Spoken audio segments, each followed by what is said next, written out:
You know that ritual, right? That moment every morning where you push a button on that simple little box, and a few minutes later, you've got a perfect cup of coffee. It seriously feels like magic, but what's really going on is a brilliant, super simple piece of engineering.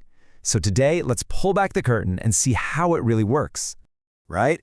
We all use this thing every day, but have you ever really stopped to think about what's going on in there? How does that cold water you pour in suddenly defy gravity, heat up, and turn into that amazing coffee in your cup? We're going to break it all down. And that's really it. That's the whole mission in a nutshell. Forget all the bells and whistles, all the clever design. It all comes down to one simple task. Get hot water to the coffee grounds. So, how does it do it? Okay, so the whole thing is basically a four-step journey for the water. We're going to follow it from the cold reservoir, watch it get heated up and rise, see it shower over the grounds, and finally, watch it drip down as delicious coffee. Think of this as our roadmap for the next few minutes.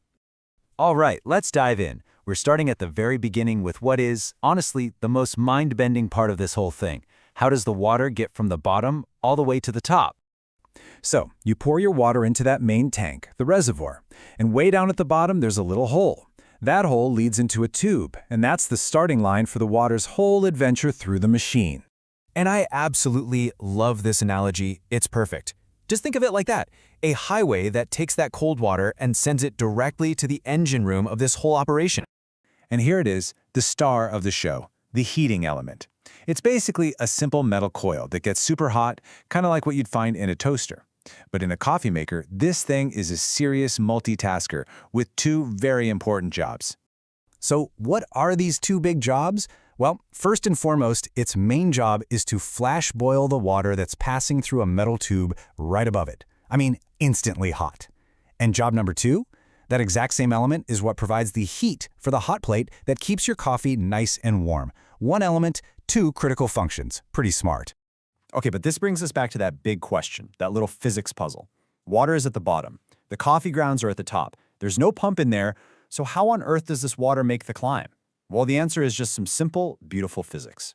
This is where the magic, well, the science really happens. As that heating element boils the water in that skinny little tube, bubbles of steam form, and those bubbles expand like crazy, creating a ton of pressure. They act like tiny pistons, literally pushing the hot water ahead of them up the tube. It's a totally brilliant pump-free system. All right, so our water has defied gravity and made it to the top. Awesome. But we can't just dump it all in one spot, right? This next stage is all about precision and creating that perfect brew. So after climbing that tube, the hot water flows into what's called the shower head. It's that plastic piece with all the little holes in it. And its only job is to sprinkle that hot water evenly over all the coffee grounds. Because if you just dump it in one spot, some grounds get soaked and bitter, while others barely get touched, so evenness is everything. And it's not just about how the water arrives, but at what temperature. This is crucial. The absolute sweet spot for pulling out the best flavor is between 195 and 205 degrees Fahrenheit. See, different tasty compounds in the coffee dissolve at different temps. If you go too cold, your coffee's weak and sour.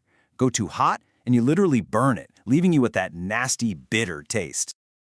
Okay, we've got hot water at the perfect temperature, showering down evenly. Now we get to the part where the real magic happens. This is the moment water actually becomes coffee, and it is all about chemistry. The fancy word for this is extraction. But really, it's a simple idea. Hot water is an amazing solvent. So as it trickles through the coffee grounds, it dissolves all the good stuff we want. The oils, all those complex flavors, and, yep, the caffeine. This is it. This is the moment of creation. So once the water's worked its magic, it seeps through a filter. The filter's job is simple. Hold back all those used-up coffee grounds and let that beautiful liquid we can now officially call coffee drip right down into the pot below. And just like that, the journey is complete. So now that we're basically experts on the good old drip brewer, let's zoom out for a second and see how it stacks up against some of the other popular ways to make coffee. You know, every method is a little different. Our drip machine, that uses gravity for a nice balanced cup. A percolator, that actually recirculates the water over and over, which can make it bitter. Those little pod machines, they use high pressure to get it done fast. And a French press uses full immersion, just steeping for a really rich, full-bodied cup. Each one's got its own personality. So when you really step back and think about it, this quote just nails it. Your little coffee maker is doing three jobs at once. It's a water taxi, getting liquid from point A to point B against gravity. It's a heater, dialing in that perfect temperature. And it's a chemist, overseeing a delicate chemical reaction.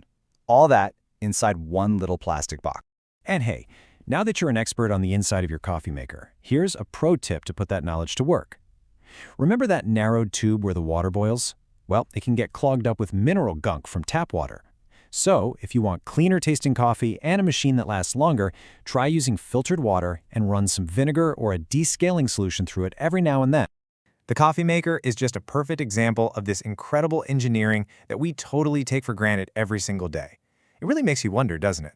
What other complex, brilliant machines are just sitting right there in our homes, hiding in plain sight, just waiting for us to figure them out?